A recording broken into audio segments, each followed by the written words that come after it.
Waalaikumsalam warahmatullahi wabarakatuh. Yang terhormat kepada Dewan Juri dan seterusnya kepada teman-teman yang ikut pada lomba bertutur pada kesempatan hari ini. Perkenalkan, nama saya Jihan Purnata Aidil. Saya berasal dari SDN 04 Kayumanang Surian, Kecamatan Pantai Cermin. Kali ini saya bercerita yang pastinya seru. Apakah teman-teman mau mendengarkan cerita saya? Mau. Judulnya adalah Legenda Danau Kembar. Selamat mendengarkan ya. Pada zaman dahulu kala, Pulau Sumatera masih bernama Pulau Andalas. Pulau Andalas masih diselimuti dengan hutan-hutan yang sangat lebat.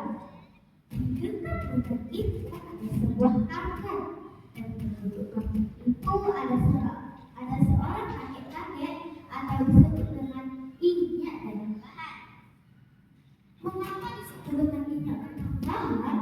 Karena ia mempunyai kapak yang sangat besar. Saking besar kapaknya itu hampir sama besar dengan badannya. Inyak dan Bahan mempunyai badan yang sangat besar, sebesar pohon beringin. Inyak dan Bahan walaupun sudah kakek, tetapi ia masih kuat. Tangannya yang begitu besar dan berotot, begitu pula dengan kakinya yang sebesar batang kayu. Sekali berbicara jalan di sekitarnya seketika bergetar.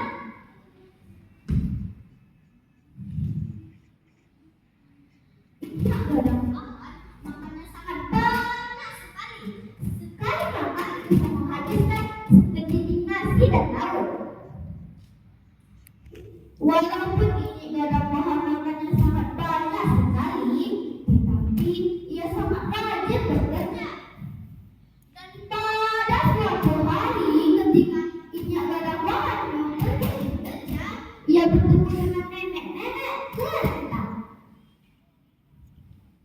Nenek-nenek Tualenta tampak payah berjalan dengan tongkatnya. Inyak dan Bahan langsung berjalan ke arah nenek Tualenta. Nenek Tualenta terhayal dan hampir terjatuh. Inyak dan Bahan langsung memegang nenek Tualenta. Maafkan saya, Nek. Saya harus membuat nenek terjatuh. Tidak apa-apa, Inyak. Saya kira itu gempa.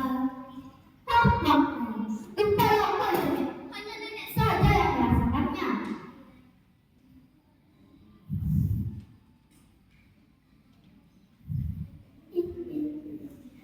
Oh, kemana Inyak? Pagi-pagi begini begitu semangat tampaknya. Mau ke hutan, Nek, mencari kayu bakar. Hutan? Ada apa, Nek? Sepertinya nenek tampak ketakutan. Sudah 3 hari ini Inyak terdengar dari suara hutan suara dentuman yang sangat keras. Berhati-hatilah jika ada hal yang aneh. Jika ada hal yang aneh, bertugaslah berbalik arah ke arah desa. Baiklah, Nek. Baiklah, Inyak. Dan Inyak melanjutkan perjalanannya ke hutan. Tampak hutan itu, pohon-pohon di situ telah tumbang. Ada apa dengan pohon-pohon ini? Tampaknya pohon-pohon ini telah tumbang dan telah hangus terbakar. Dan Inyak dan Bahan langsung berbalik arah ke arah desanya.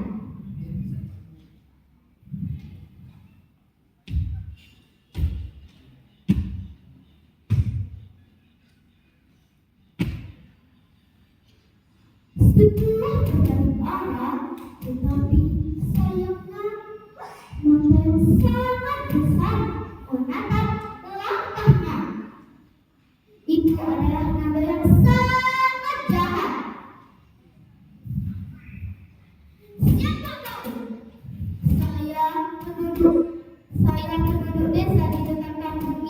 naga, mengapa kau kemari? Saya kemari mau mencari kayu bakar. Kamu pasti menguasai hutan ini, dan kamu harus tahu hutan ini sudah menjadi milikku sekarang. Saya tidak berbohong, Tuan Naga. Saya di sini cuma mencari kayu bakar. Tidak bisa. Siapa yang memasuki hutan ini akan aku goreng dia hidup-hidup dengan semburan-semburan api yang ada di mulutku ini. Jangan, Tuan Naga. Kulit saya sudah keriput di mana-mana. Kulit saya juga sudah tidak enak. Kalau begitu kata Tuan Naga, izinkanlah saya pulang untuk menemui warga sekitar dan untuk mengasih tahu bahwa Tuan Naga kita untuk berhutan. Kurang ajar, kamu mau menghilangkan setabatku, ha? Bukan bermaksud kurang ajar, Tuan Naga. Saya hanya ingin mengikuti perintah apa yang Tuan Naga perintahkan. Tidak bisa. Kau terlebih dahulu akan aku goreng dengan semburan-semburan api yang ada di mulutmu ini.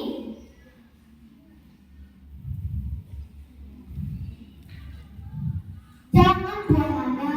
Begini saja, Pak.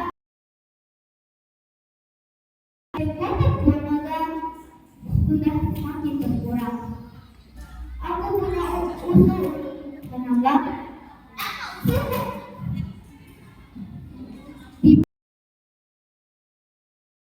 Seperti sapi, kambing, ayam, dan lain-lain. Tuan Naga bisa memakan sepuasnya di sana. Naga belum menunjukkan hewan-hewan yang apa yang akan dia makan. Naga pun langsung berbalik ke arah padang lembah.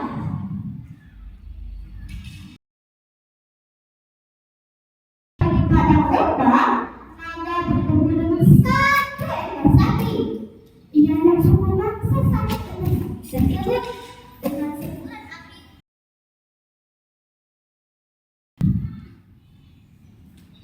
Setelah dia ke sana, hewan-hewan yang lain tidak ada yang nampak. Naga itu mulai terasa dibohongi dengan minyak tersebut. Dasar manusia jelek itu, berani-beraninya dia membohongi aku. Akan aku cari desanya. Di sisi lain, minyak dadakan mengumpulkan semua warga desanya. Dan ia mengetahui apa yang telah terjadi. Di ujung sana ada naga yang sangat jahat. Hati-hatilah kita pergi ke hutan. Takutnya dia memangsa kita. Dan malam ini kita harus memastikan saudara agar desa kita tidak beriman. Dan kita harus memilih penjaga pada malam hari ini. Beberapa orang berdiri di samping minyak bahan.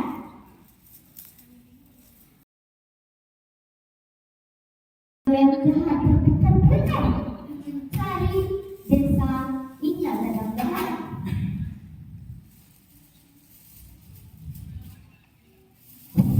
Berputar-putar dengan sandalnya itu, tetapi sayangnya tidak ada yang bertemu desa itu. Dan naga pun mulai marah. Dia mulai menghembuskan api dari mulutnya ke bawah. Dan tampak perumahan, anak kecil dan wanita mulai menangis ketakutan. Ia mulai pergi ke ujung kaki bukit. Di situ ada goa bersembunyi di sana. Setelah bersembunyi, naga yang jahat bertemu dengan minyak bahan. Minyak bahan tampak berlari ke arah padang lembah. Setelah sampai di padang lembah,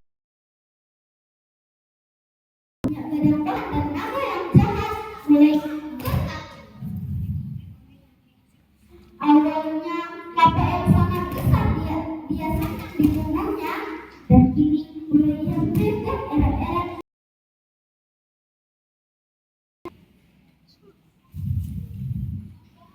Dan alhamdulillah, Inja Gajah Bahan berhasil melukai ekor naga tadi.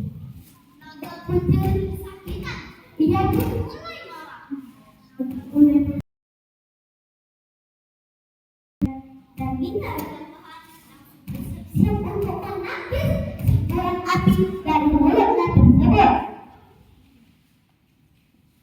Inja Gajah Bahan menangkis dengan kapal yang sangat besar jalan ke arah naga.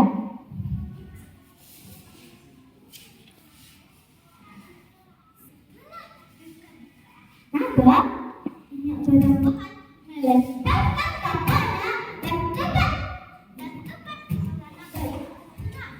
Naga mulai menjerit kesakitan. Naga mulai tidak berdaya untuk melawan sakinya. Lama-kelamaan, darah naga itu mulai menjadi danau dan disebut dengan orang-orang danau kembar. Kepala naga dan danau di bawah pada bagian ekor naga.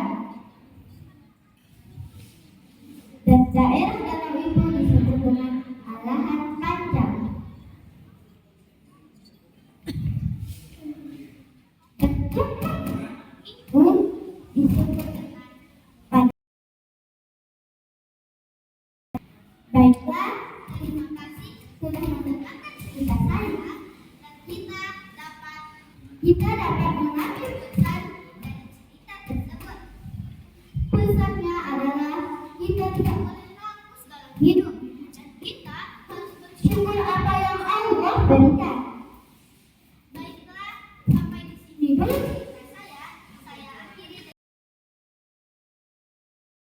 dengan selamat malam dan selamat pagi. Saya